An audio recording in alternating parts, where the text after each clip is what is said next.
ನಮಸ್ಕಾರ ಸ್ನೇಹಿತರೆ, ವೈವಿಧ್ಯ ಕಥೆಗಳಿಗೆ ಸ್ವಾಗತ. ಪಶ್ಚಾತ್ತಾಪ.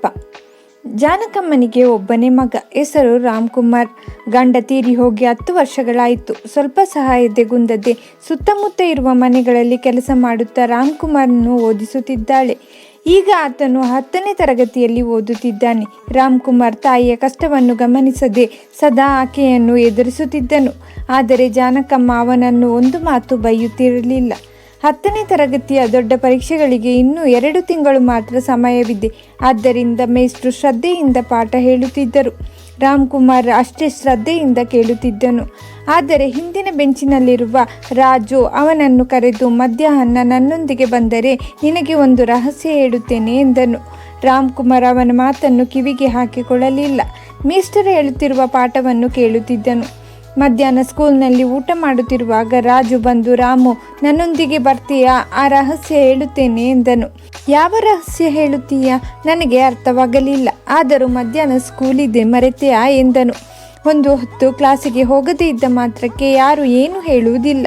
ನೀನು ನನ್ನೊಂದಿಗೆ ಬಾ ಎಂದು ರಾಜು ರಾಮ್ಕುಮಾರ್ನನ್ನು ಕರೆದುಕೊಂಡು ಹತ್ತಿರದಲ್ಲಿರುವ ಸಂಧಿಯಿಂದ ಹೋಗಿ ಥಿಯೇಟರ್ಗೆ ಬಂದನು. ಆ ಥಿಯೇಟರ್ನಲ್ಲಿ ಒಳ್ಳೆ ಚಿತ್ರ ಓಡುತ್ತಿದೆ. ರಾಮ್ಕುಮಾರ್ ಸಿನಿಮಾ ನೋಡಿ ಬಹಳ ಕಾಲವಾಯಿತು.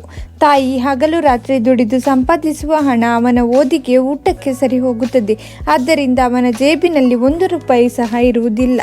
ರಾಜು ಪಕ್ಕದಲ್ಲಿರುವ ಅಂಗಡಿಯಿಂದ 2 ಸಿಗರೇಟ್ಗಳನ್ನು ತಂದು ಒಂದನ್ನು ತೆಗೆದು ತಾನು ಅಂಟಿಸಿಕೊಂಡು ಇನ್ನೊಂದನ್ನು ರಾಮ್ಕುಮಾರಿಗೆ ಕೊಟ್ಟನು.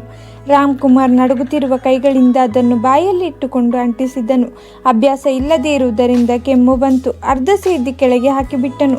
ಆಮೇಲೆ ರಾಜು ಸಿನಿಮಾಗೆ 2 ಟಿಕೆಟ್ ಕೊಂಡು ರಾಮ್ಕುಮಾರ್ನನ್ನು ಒಳಗೆ ಕರೆದುಕೊಂಡು ಹೋದನು. ಆ ದಿನ ರಾಮ್ಕುಮಾರ್ಗೆ ಯಾವುದೋ ತಿಳಿಯದ ಆನಂದವಾಯಿತು. ಸಿನಿಮಾದಿಂದ ಹೊರಗೆ ಬರುತ್ತಾ ರಾಜು, ಏಕೆ ತಡವಾಯಿತು ಅಂತ ನಿಮ್ಮಮ್ಮ ಕೇಳಿದರೆ ಸ್ಪೆಷಲ್ ಕ್ಲಾಸ್ ಇತ್ತೆಂದು ಹೇಳು. ನಾಳೆ ನೀನು ನನ್ನನ್ನು ಸಿನಿಮಾಗೆ ಕರೆದುಕೊಂಡು ಹೋಗಬೇಕು ಎಂದನು.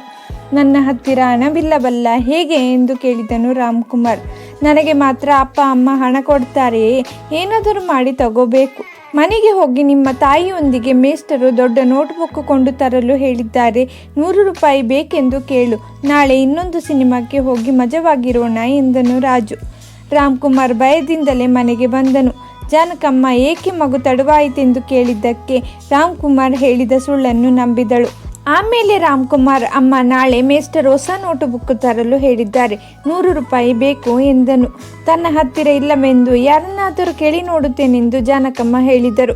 ಮರುದಿನ ರಾಮ್ಕುಮಾರ್ ಹಣವಿಲ್ಲದೆ ಶಾಲೆಗೆ ಹೋದನು. ರಾಜು ಅದನ್ನು ಗ್ರಹಿಸಿ ತನ್ನ ಹತ್ತಿರ ಹಣವಿದೆ ಎಂದು ಹೇಳಿ ಮಧ್ಯಾಹ್ನ ಬೇರೊಂದು ಥಿಯೇಟರ್ಗೆ ಕರೆದುಕೊಂಡು ಹೋದನು. ಮೊದಲು ಸಿಗರೇಟ್ ಕೊಂಡು ಸೇದುತ್ತಾ ಥಿಯೇಟರ್ ಮುಂದೆ ನಿಂತಿದ್ದರು. ಆ ಸಮಯಕ್ಕೆ ಸರಿಯಾಗಿ ಅತ್ತ ಕಡೆಯಿಂದ ಬರುತ್ತಿದ್ದ ಮೇಸ್ಟರ್ ರಾಘವಯ್ಯ ಸಿಗರೇಟ್ ಸೇದುತ್ತಿದ್ದ ರಾಮ್ಕುಮಾರ್ನನ್ನು ನೋಡಿ ಹತ್ತಿರ ಬಂದರು. ಮೇಸ್ಟರನ್ನು ನೋಡುತ್ತಲೇ ರಾಮ್ಕುಮಾರ್ ಕೈಯಲ್ಲಿದ್ದ ಸಿಗರೇಟ್ ಜಾರಿ ಕೆಳಗೆ ಬಿತ್ತು. ಅವನು ಭಯದಿಂದ, ಮೇಸ್ಟರೇ, ನನ್ನನ್ನು ಈ ರಾಜು ಎಂದು ಪಕ್ಕದಲ್ಲಿ ನೋಡಿದನು. ರಾಜು ಕಾಣಿಸಲಿಲ್ಲ. ಯಾವಾಗಲೂ ಓಡಿ ಹೋಗಿದ್ದ. ಮೇಸ್ಟರು ಕೋಪದಿಂದ, ರಾಮು, ನಿನ್ನನ್ನು ನಿನ್ನ ತಾಯಿ ಎಷ್ಟು ಕಷ್ಟಪಟ್ಟು ಓದಿಸುತ್ತಿದ್ದಾಳೆ ಅಂತ ನನಗೆ ಗೊತ್ತು. ಆದರೆ ನೀನು ಕ್ಲಾಸಿಗೆ ಚಕ್ಕರ್ ಹಾಕಿ ಸಿಗರೇಟ್ ಸೇದುತ್ತಾ ಸಿನಿಮಾ ನೋಡಲು ಕಾದಿದ್ದೆ ಅಂತ ತಿಳಿದರೆ ನಿನ್ನ ತಾಯಿ ವಿಷ ಕುಡಿದು ಸತ್ತು ಹೋಗುತ್ತಾಳೆ ಎಂದರು. ಮೇಸ್ಟರೇ, ನನ್ನನ್ನು ಕ್ಷಮಿಸಿ.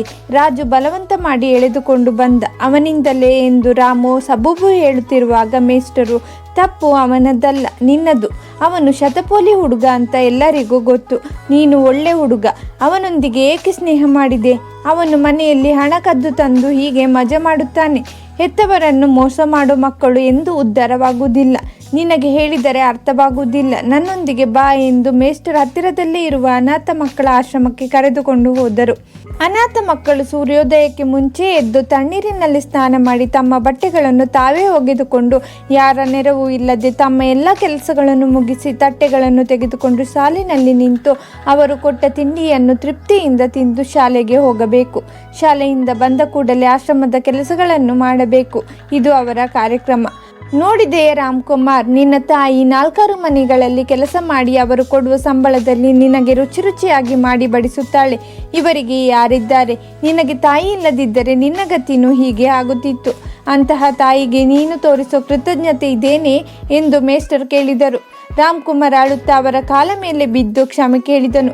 ನಂತರ ಮನೆಗೆ ಬಂದನು. ಅವನನ್ನು ನೋಡಿ ತಾಯಿ, ನಿನ್ನೆ 100 ರೂಪಾಯಿ ಕೇಳಿದೆಯಲ್ಲ, ತಗೋ ಎಂದಳು.